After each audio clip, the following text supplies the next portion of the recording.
And hopefully that works so we can keep it for the future. I think I'll give people 1 more minute and then we'll get rolling.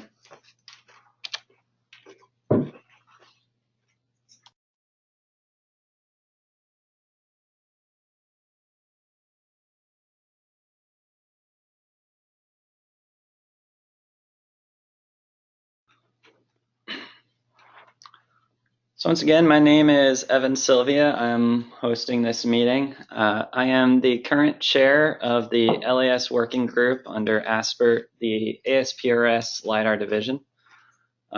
Today I'm presenting on how to collaborate with the LAS working group on the GitHub interface. And I'll be covering that a fair amount. If you wanted to poke around on it, Howard helpfully provided the link in the chat window. So if you'd like to poke around on the GitHub site while I'm talking, you can see that there. And once again, this meeting is recorded. So if you miss it or you lose your connection or want to share it, it will be available to others.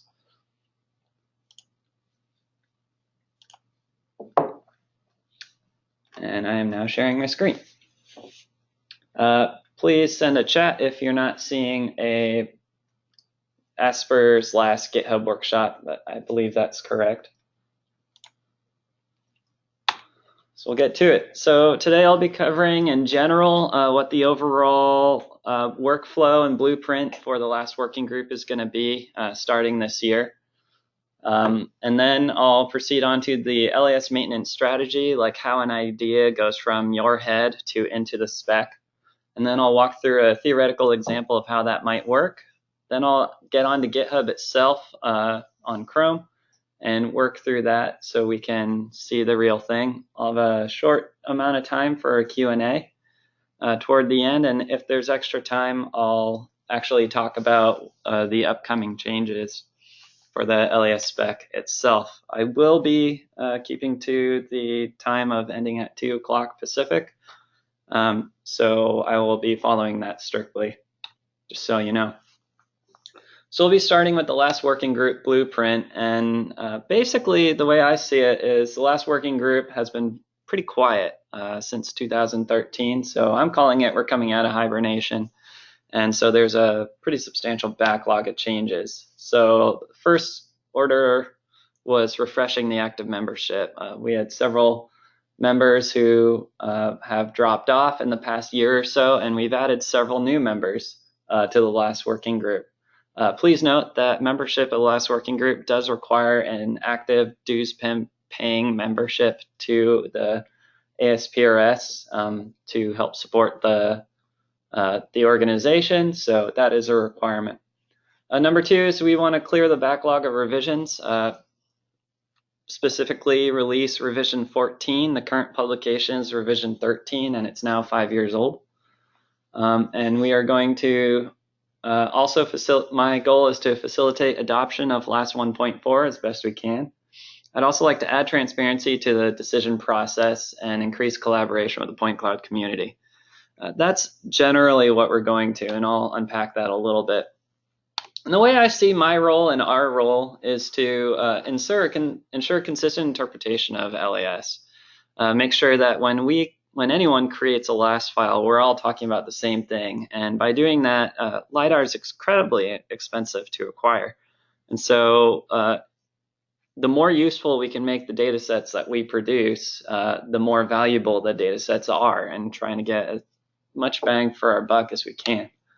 I see our role as providing guidance on how to interpret the specification, especially to other domains that are kind of atypical, at least of how we've handled LAS files in the past 20 years or so. So things like different technologies like Geiger mode LiDAR and single photon LiDAR, or photo-derived LiDAR, photo-derived point clouds, or how to interpret certain fields, such as a scan angle or file source ID. The other place I see our role being is that we can curate lists of standard things. That way, when we're talking about some of the customization that LAS allows for, if we're all talking about the same thing, why don't we provide a way to ensure that we all define it the same way? So when we see something called one thing, it means the same thing everywhere.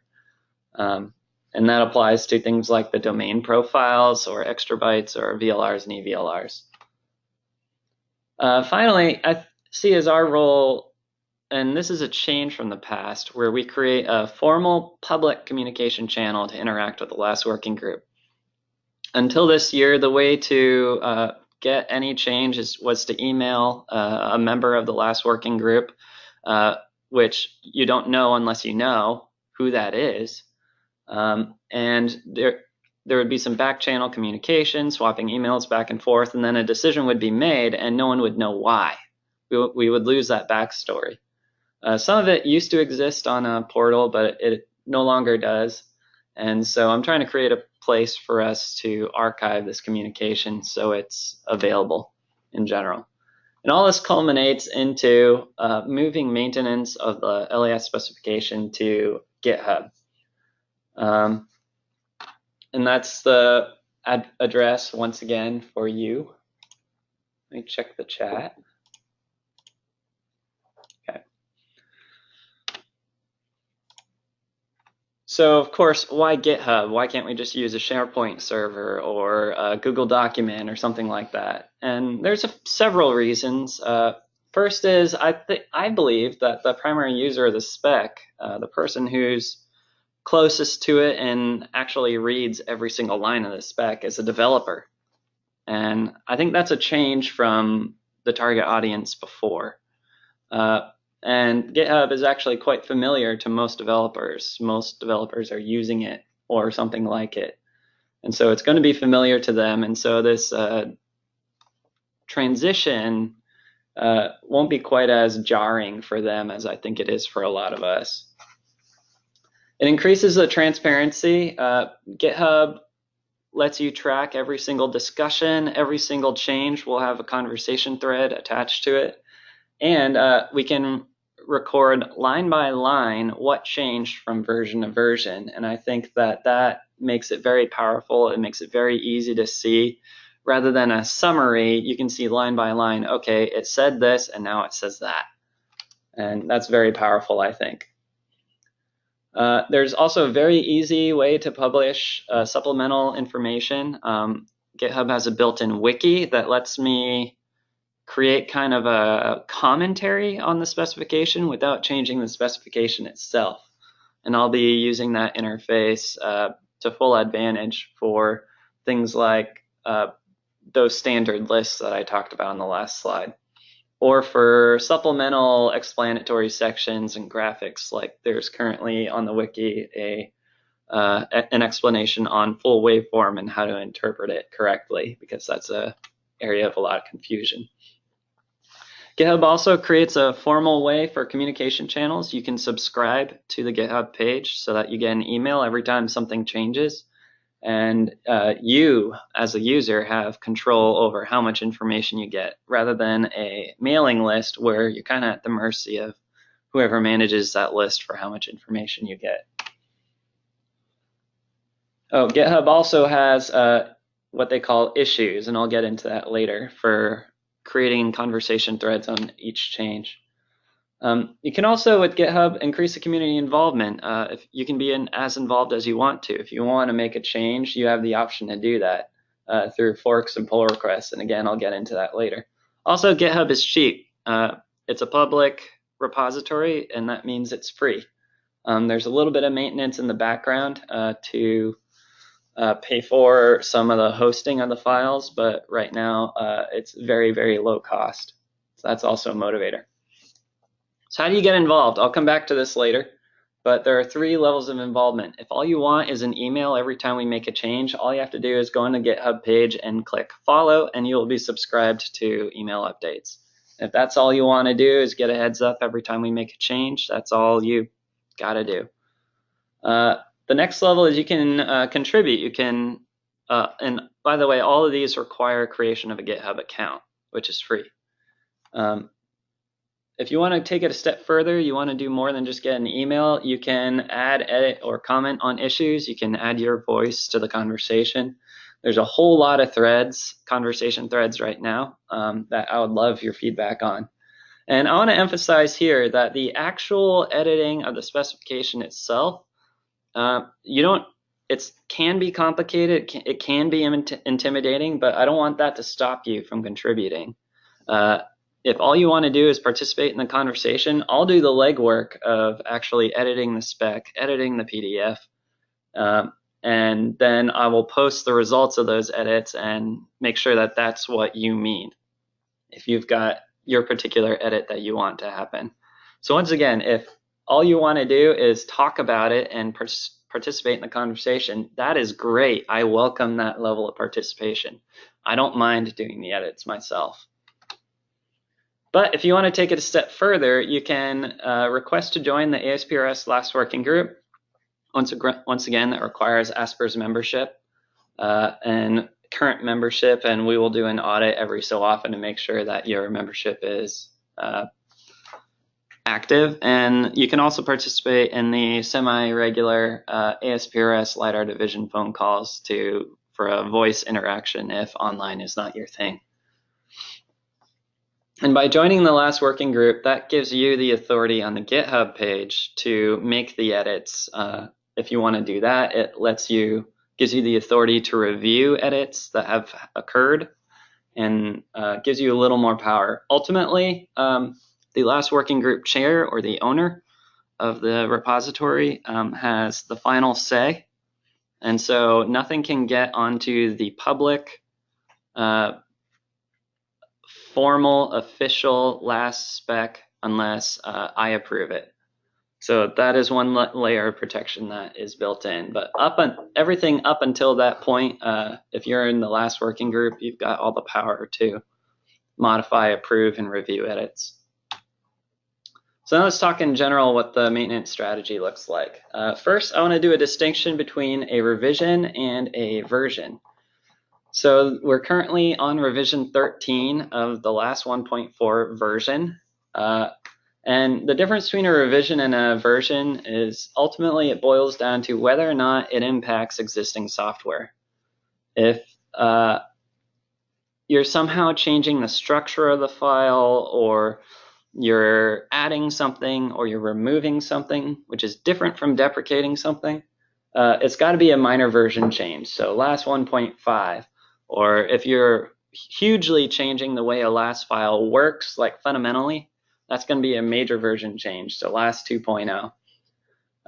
But for revisions, you can clarify something, you can fix a typo, you can deprecate existing fields or reinterpret reserved fields. You can add point classifications to the classification table. All those things are available to you in a revision, and you're tweaking the interpretation of the data that's already there. So any reader or writer, you're not breaking any existing reader or writer. You're simply adding additional information for those that want to implement the new revision. And in general, that's kind of how I feel about each of these. I really don't want to do a last 2.0. I'm going to avoid it as much as I can. I'm not thrilled about the idea of doing a last 1.5. It took us 6 years when last 1.4 came out before it was widely supported, and I really don't want to do that again. And honestly, I don't feel like we have to. So in general, I'm going to, as much as I possibly can, until there's a compelling need to, I will be happy to publish new revisions, but in general, I'm going to avoid new versions. And this is what I see as our ability to do revisions, and I'll unpack this a little bit more later. So this is what a revision looks like. Every change request occurs by creating an issue on GitHub. That issue will be assigned to a milestone, so whether I think it'll come out in the next revision or the one after it is milestone is just a GitHub lingo for the next revision. We'll then discuss the merits and implementation of a particular issue. We'll give it a thumbs up or a thumbs down. We being everyone, anyone who wants to give their voice, not just the last working group, but anyone who wants to can add comments and talk about an issue and vote on it. Then the actual edits to the specification occur on a separate copy of the source code, and it is submitted for review by creating what's called a pull request. And I'll define all these terms in a little bit. Then the last working group then reviews and accepts or rejects those edits. So we can talk about it, we can edit it, and so each issue is probably going to have an associated pull request once we get this rolling. And if accepted, changes are integrated into a draft version. So once an edit is made, we compile a set of edits together for a draft and create that draft and put it out for public comment. So that public comment period varies depending on whether or not it's a revision or a version. I already did the distinction between them, but one more time, the main distinction between a revision and a version is a version will affect existing LAS files in some way. And the way that they're interpreted, the way that they're written. So for a revision, because the impact to existing software is small, we will do a semi-formal revision process. It'll get published in the ASPRS weekly newsletter. It'll be open for about 2 weeks, more or less, assuming that consensus is reached. And then the new revision will get published to the ASPRS website. This stands in juxtaposition against a new version, which will follow the formal process for ASPRS standards, which is it'll go out on the weekly newsletter, it'll go out into PERS, we'll talk about it at the ASPRS conference. In February, there will be a formal 60-day public comment period advertised on the ASPRS website, and then final approval from the ASPRS Board of Directors is required before it's actually published. So much more rigorous process, and I think that's to protect the existing software and make sure that we're not doing anything that will widely impact the industry without giving the industry an opportunity to talk about it. So let's walk through a theoretical example of what that looks like. So how do you participate? Do you notice a typo in the spec? Create an issue. If you want a wiki page added or edited, create an issue. Do you see something that needs clarifying? Create an issue. You see a theme here. If you want something to happen, you create an issue. If you have a question, you can create an issue. Or if you really, really have a problem with the GitHub interface, you can send me an email. And that last@asprs.org will forward to me and the directors of the LiDAR division. So if you really don't want to interact with GitHub, you can send me an email and I'll create the GitHub thread appropriate to that.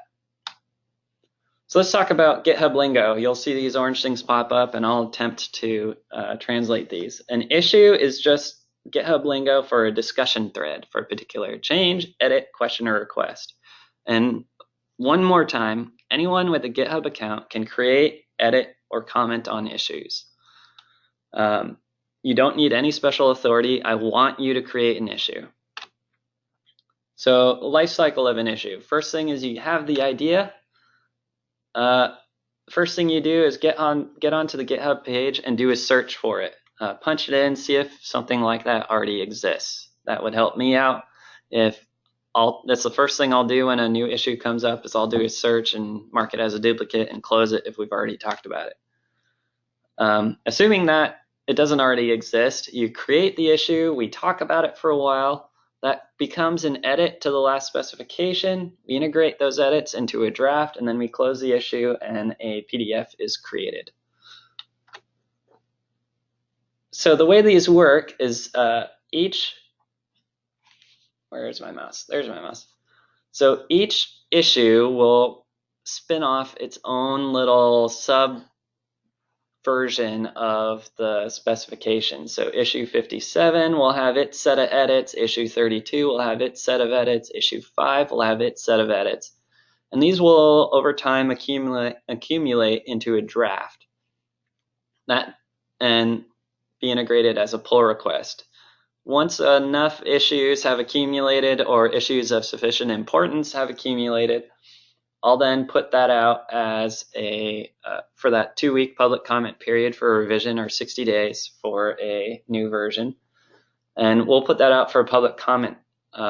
Once that ends, those changes from that draft will get integrated into the master, and that master is the will generate a PDF that is approved by ASPRS, endorsed, and goes onto the website, and that is the one that we will use and we all celebrate. So let's talk about how that works a little bit. So each iteration of each issue has a series of what GitHub calls commits, or Git actually, but GitHub calls commits. And you can think of a commit as a single edit or iteration of edits that have occurred on the spec. So each issue has a series of commits, and each draft has a series of commits. And every single time a commit is created, GitHub will generate a PDF corresponding to that set of edits. It's a little hidden because I don't want a bunch of draft specifications floating out on the internet. I'll talk about how to get to that in the next slide. But suffice to say for the moment that each issue has a series of commits associated with it, and those commits get collected into a draft which have a series of changes. These collections of changes in GitHub lingo is called a branch. So you've got the master branch, which is will only iterate every time I publish a new specification. There's the draft branch, which is a collection of a series of edits, and then each issue will have its own branch. That way we can see each set of edits in isolation from all the others and actually know, okay, issue 57 changed that, 32 changed that, and 5 changed that. It's not quite as obscure to see each set of changes in isolation. And then in the draft, you'll be able to see each collection of changes as a whole and make sure that there aren't any conflicts between them. So again, a commit is a series, each edit or set of edits is a commit. Then those accumulate in branches, and then the branches are combined to create a separate branch. And so you have the master branch, a draft branch, and issue branches.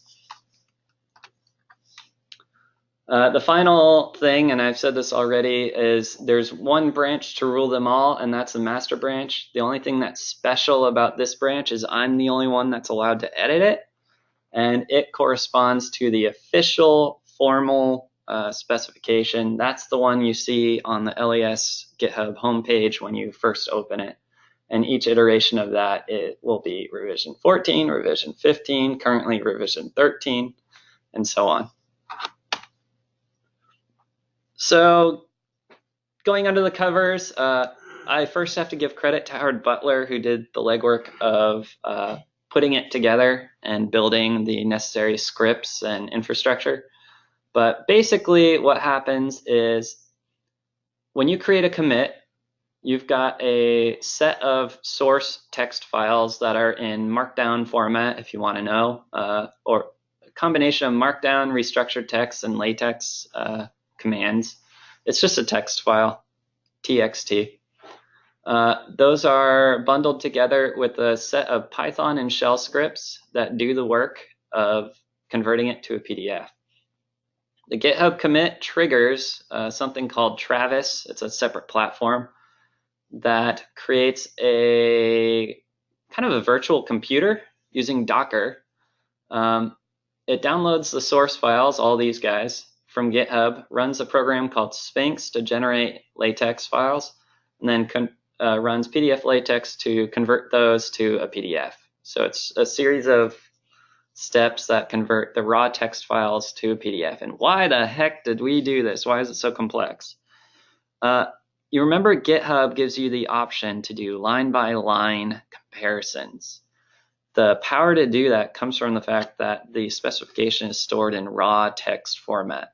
And so to be able to compare at the very fine level what changed from line to line, by storing it in raw text files, that gets very easy. And so the power to do that comes from the fact that it's stored in raw text files. And then to go from raw text files to a PDF requires this infrastructure that's already set up, it's already in place. Howard and I have polished it, and it should require no maintenance moving forward. So once that PDF is created, it's uploaded to AWS and has an ID number attached to it. That's the same as a commit number. So this is a URL template for the PDF that's generated per commit. And all you do is change this code here to the commit number, and that'll give you the PDF corresponding to the commit.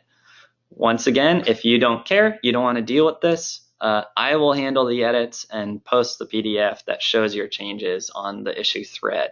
So if you don't want to deal with this, you can forget I ever talked about this slide, and that's fine. So theoretical example, let's get practical. And actually, it's not theoretical because these are actual issues, but whatever. So theoretically, you've got this table that's point record format 0 that tells you what is point record format 0 and what does a point in that format have. So this is the original, and we want to make a few changes to it. What are those changes? So over here, I've got issue number 1. In issue number 1, somebody requested that we add the minimum record size to each PDF table. Okay, pretty simple change. We take all these bytes in the size column, add them all up, and you have a total. Simple. That's one series of edits for that issue, and it's committed, and off you go. That's what the PDF will look like. And then over here, completely independently, we have issue number 2 that noticed we've got some capitalization. It's inconsistent in the table, so let's make it consistent. So there we go. We capitalized the given pulse, and we capitalized left side. Everything's honky-dory. So over here, we've got issue 1 with that change and issue 2 with that change, and now we want to combine them together into a draft. So we've got the changes from issue 1. We've got the changes from issue 2. You can see issue 2 right here in the capitalization corrections, and you see issue 1 with the PDRF size, and off you go. That's what this looks like in the end. So what does that look like on GitHub? So you have the master branch. We'll call it R13, revision 13. Give it a nickname. And from that branch, we create the issue 1 branch and make the necessary changes for that. And a series of changes, because we've got 10 point formats and every single one of them needs to change. And so the issue 1 branch has 10 commits, 1 commit for each point format, for example. And then over here, I've got issue 2, creating its set of changes, in this case, a capitalization. But in this case, I decided to do all 10 at once. There's only 1 commit, and we're moving on. I now want to combine both of those sets of edits into a single document. And so I do what's called a merge, to merge those 2 branches together into a draft branch, because I don't want to put it onto the master yet, because I'm not done yet. So to do that, you create what's called a pull request, GitHub lingo. And that's a request that, okay, I made a series of changes over here for issue 1. I now think it's ready, and please, last working group, can you take a look at it and integrate it into the coming draft? And we'll say yay or nay, or we'll change which branch you're merging it into, or we'll suggest a few edits, but this requires the last working group member to review. And the process of integrating those edits is called a merge. So now you'll notice that the draft branch has integrated all of those changes. And over here, and let's say that I take those 2 issues and a couple more and merge them all into the draft. Again, this has not yet been published out to the general populace. We're still accumulating a set of edits until we've got our master and we want to publish it. How does that work? To do that, you create a pull request. Again, same idea. You're just saying, I have a set of edits. I'm ready for them to be integrated. You create a pull request onto the master from the draft. And if you want me to do it, I'll do it. That's fine. And you create what's called, and then once that's accepted and everything's fine, you have the next iteration of the master branch, which is called R14.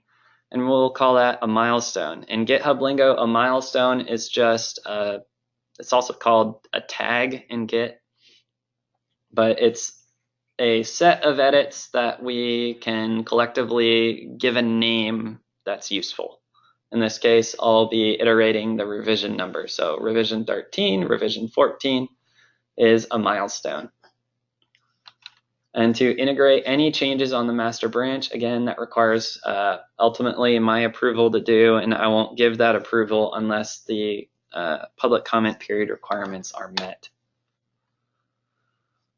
So that was a bunch of theory. Let's talk about GitHub itself. This is a GitHub homepage for the LES specification, and I'll give you a quick tour. That's the website if you want to go to it. Again, level 1 involvement. If all you want to do is subscribe, you will create a GitHub account, come to this page and click that button that says follow or watch. And once you do that, you're done. You will now get email notifications every time a change occurs, and you can click a link and go look at that change and review it, see what's changing. And if all you want to do is passively watch what's happening, that's all you got to do. If you want to, you can go to the ASPRS org organization and request to join it and become a part of the ASPRS org organization and request to join the last working group over there. You can also see who the members are of the last working group, which may be useful to you or not, I don't know. The first tab is the code tab. This is where you see the actual raw files. So you'll recall that there's a series of text files that's in the source folder and a series of support scripts that do the work that lives in that folder. You'll probably spend almost all your time, if you do any manual edits yourself, you'll spend all of that time in the source file. There's a README file that gives you a basic introduction to everything, and that displays down here in kind of a nice HTML interface, and that gives you some basic instructions on how to interact. It does need some updating, and I'll acknowledge that some of this information and probably this webinar will end up there. Also on the code tab, there is a tab for branches. You remember you can have a separate branch for each issue, a separate branch for each draft, and the master branch itself. So if you want to look at all the branches that are out there, you can look at them by clicking here. Or if you want to switch which branch you're on, you can click the drop down here, and that'll switch you to whatever branch you're looking at. If you click the Issues tab, and this is probably where 90% of you will interact with the last working group, is on the Issues tab. Here are a series of conversation threads with each particular issue. You can search existing issues or closed issues to see what's going on or what's already out there, or you can just simply scroll down. If you don't see your issue, you can create a new one here. And again, I encourage it. Don't worry about making a mess. I'll clean it up. So I would rather you create a bunch of issues and interact with me that way rather than remain silent. Or if you want to see the series of edits that are coming up in the next revision, you can click on Milestones, and that'll list you the upcoming revisions and what you can expect. And give your opinions on ones that aren't quite closed yet. Finally, of the interesting tabs is the Wiki tab, where we've got some basic information. This is where the supplemental documentation will exist.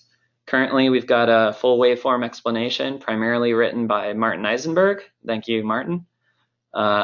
Explaining how to encode full waveform data, because there's been a variety of interpretations and there's only one right one. And this helps you get from your interpretation to the correct one. Also, this is where the list of standard stuff will exist. There's currently a draft version of the standard ExtraBytes, and I really, really, really, really want your input on that. So it's currently draft, and I need your input on that before I publish it. So now I'm going to go do a demo.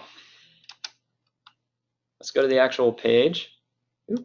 Here it is again on the last page. If you want to look at the branches, these are a series of them. There's one for me to play around in. You can create your own.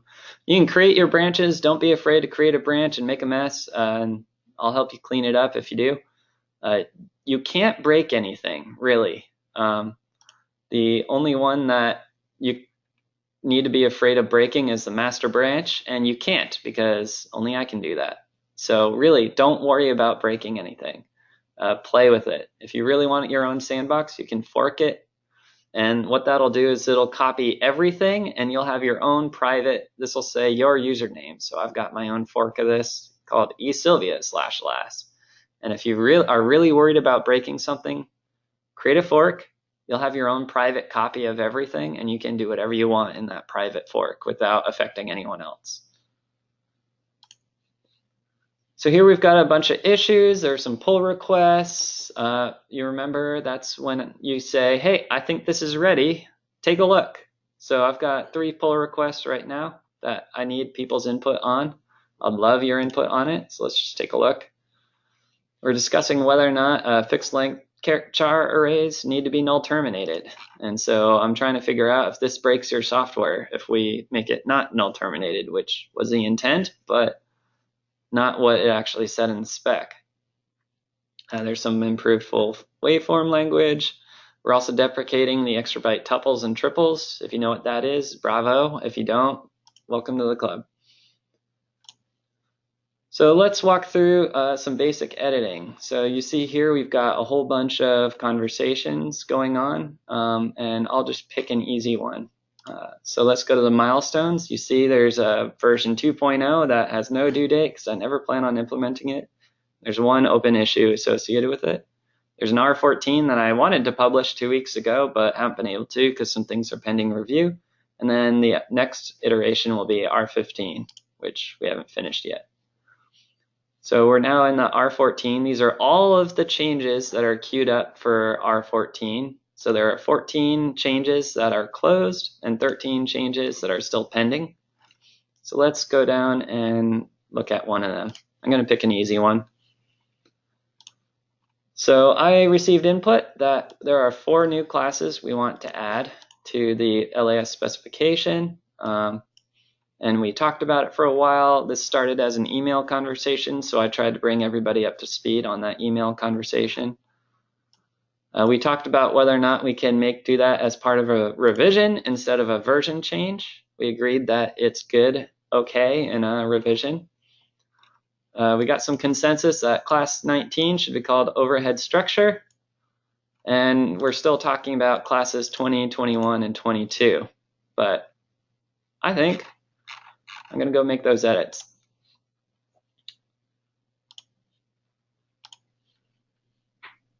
So I went on to the branch tab. I'm going to see if there's a branch already. There is not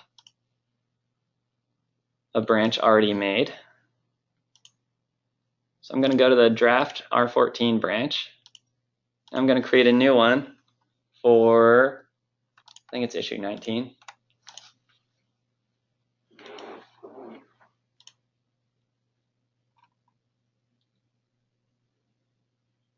Issue 11. Issue 11. There is no issue 11, so let's create an issue 11. I just made a new branch, and I'm not worried about it because this doesn't actually make any problems. I'm going to go to the source code. It's broken up into sections, and I'm trying to edit the classification table, which is part of the point definition. So I'm going to go to the point format. See, this looks vaguely similar to the spec, but slightly different. And again, if you don't want to muck around in this, you're afraid of breaking things, don't worry. I am fine with doing the edits. And then down here, I've got the classification table for point record formats 0 through 5. That's not the one I want. Keep scrolling. Keep scrolling, and here we are to the point format 19. That's already been added, and now I want to add 20, 21, and 22. So up at the top, I'm going to edit.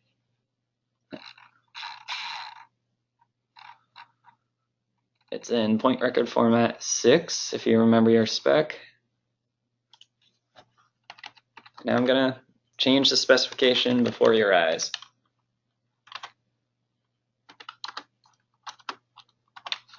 class 20, we decided we could call it ignored ground. You know what? I'm just going to copy it. And I'll copy it from the latest version that I did.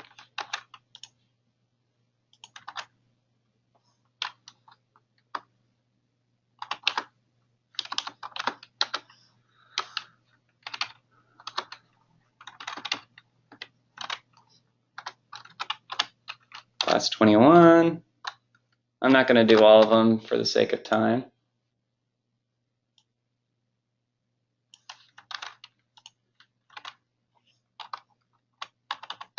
So now I just added those two classes. Don't forget to change that. These are reserved by the specification, and so because they are reserved and I am writing the specification, I don't need to worry about breaking software because they're already reserved. I shouldn't break anything, theoretically. I'm going to commit my changes and describe what I did. I say added standard classifications 21 and 22. No, 20 and 21. I'm going to commit it directly to that branch. And it's now been added to the specification. If I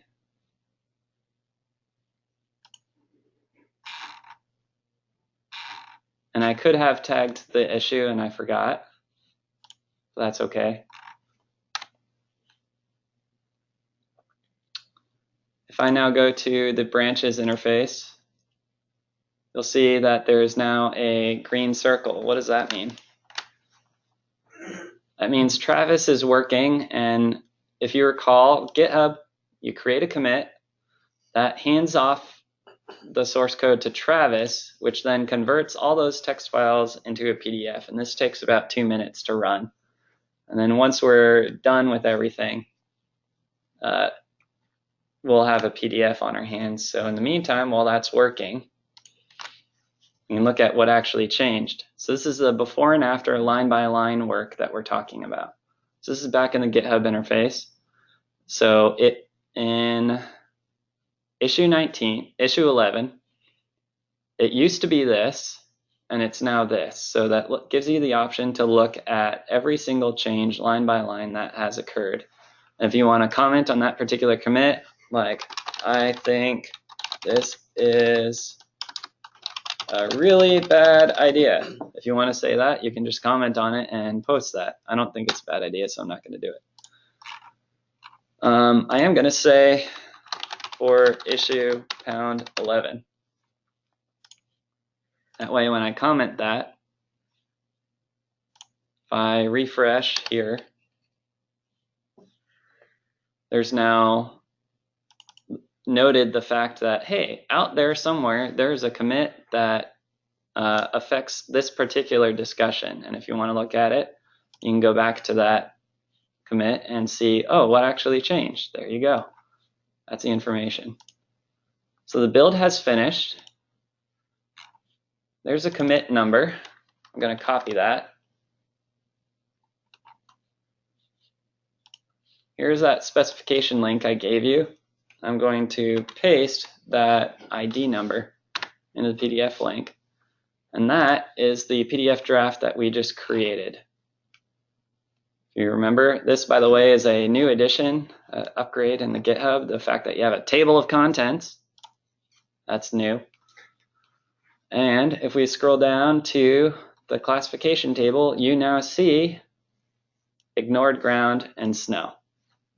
That's what we just added.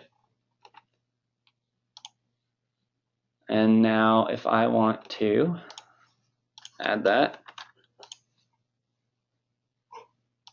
to the issue page,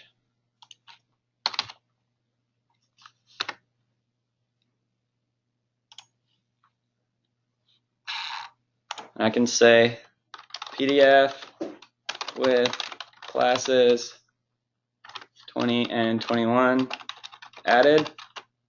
There you go. Now we can talk about it. And everyone who is subscribed just got an email saying that I posted a comment here. They also got a notification that I created that commit, and now we can keep talking about it. Once everything is happy and we're good with it, I can go to issue here, and I can, if I'm really happy with how issue 11 is going, I can go here and create a pull request onto the draft. And by doing this, I am saying that I think this is ready and should be part of the specification. I don't think it's ready, so I'm not going to hit create pull request, but from there that would create a pull request. We can talk about it, and the last working group can approve or not approve it. I've probably spent enough time on that, so I'm going to go back here. Make sure we have time for a few questions. So at this point, I'm going to open it for questions. If you want to put a question in chat, that would be my preference. Howard, if you have anything you want to add, you can let me know, and I'll give you the floor too, since you're the one that designed this whole thing. If you have any input, now's your chance to give it. So I'll just give a couple minutes for people to ask a question.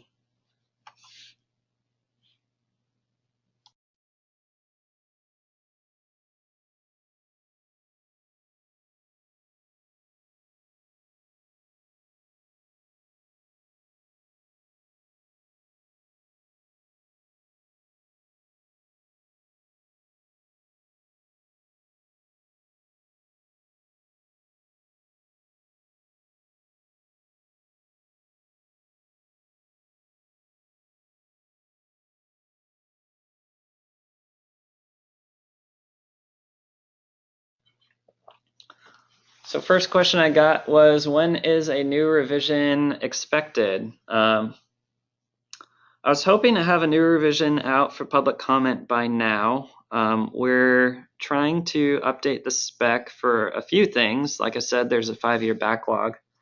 But a big change is, well, not big, but the important change is trying to rephrase the language to be less focused on linear mode LiDAR, so scanning back and forth, and allowing for things that are last files that are generated from other technologies, such as Geiger mode LiDAR or photo-derived point clouds.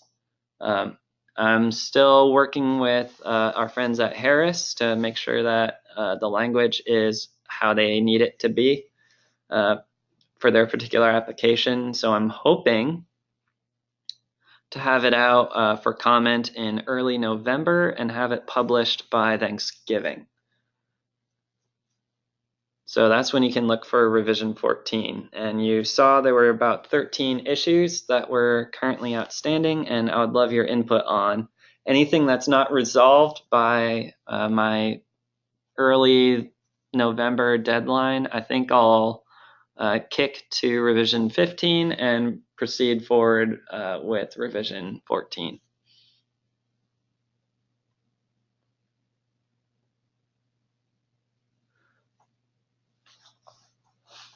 So another question I got is whether I would recommend email or GitHub for communication. GitHub will send you an email, and if you hit reply to that email, it will eventually make its way onto those issue discussion threads. But there are two problems with that. The first problem is that most of us have our email set up to include the discussion thread attached to the bottom of the email. And when you do that, or when you send or if you have an email signature, all those things show up on the GitHub issue discussion thread and kind of pollute the discussion with past discussion and your email signature and all that. A couple of us go out there and clean up that stuff, but if you can avoid doing that, that would make my life easier.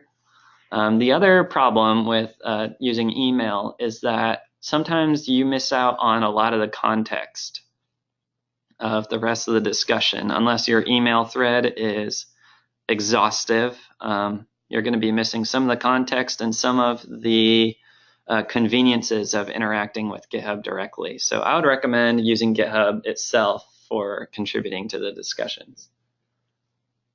A question I got is, what's the outlook for LAS 1.5? Very reluctant.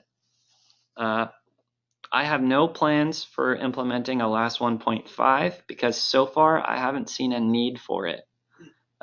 Most of the requirements that I've seen for LAS 1.5 have to do with adding additional point formats.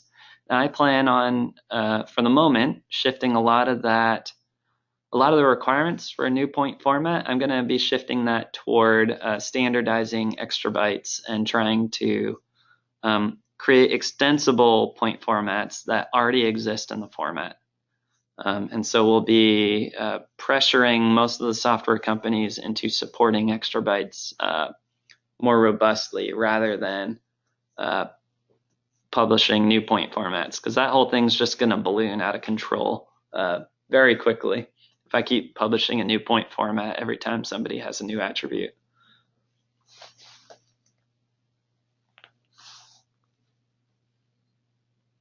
That's all the questions I have for the moment, so I'll give it another minute or so for people to comment before I wrap up.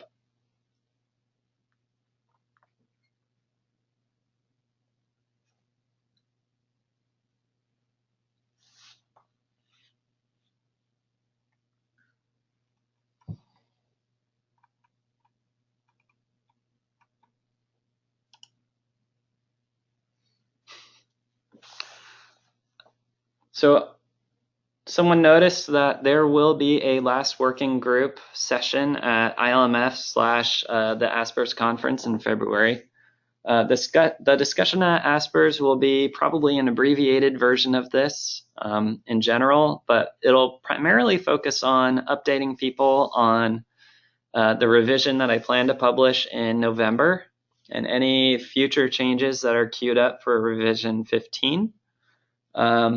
And any sort of discussion on the domain profiles or standardized ExtraBytes.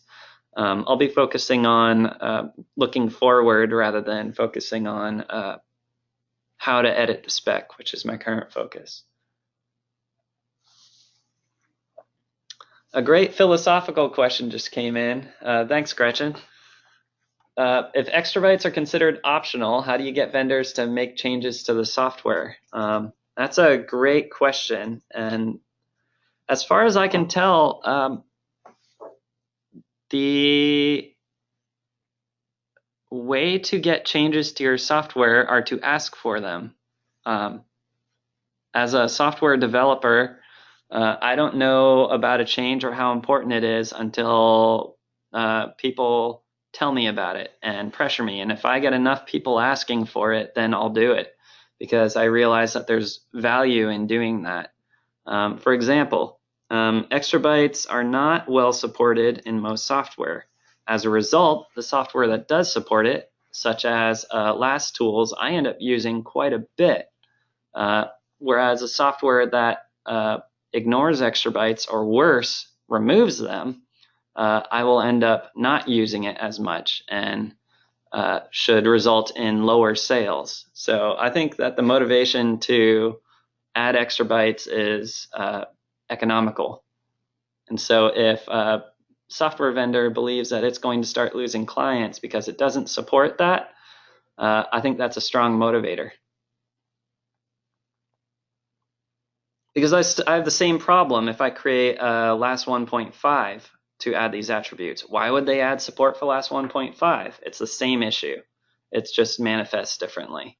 So either I try to get them to support ExtraBytes and it's something that anyone can use, or I can ask them to support LAS 1.5 and it's narrowly focused on one particular set of attributes. So it's the same problem either way. And I think ExtraBytes, improving that is more flexible. It's more broadly applicable. So I'm at 1 minute to 2 o'clock. If you have any further questions, I would ask you to email me, las@asprs.org.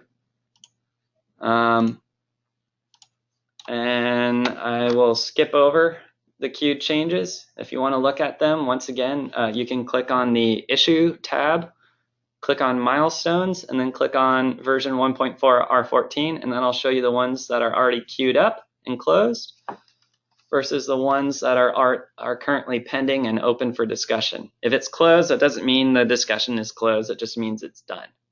If you want to reopen an old discussion, go for it. So finally, there are 3 levels of involvement. You can subscribe, you can sign up and contribute, and I'll take care of the hard part. Please comment on issues, or you can join the ASPRS Last Working Group and have some power. Thank you very much.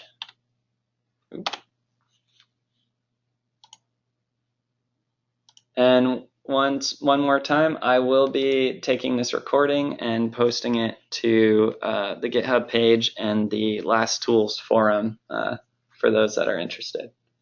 Thank you and have a nice day.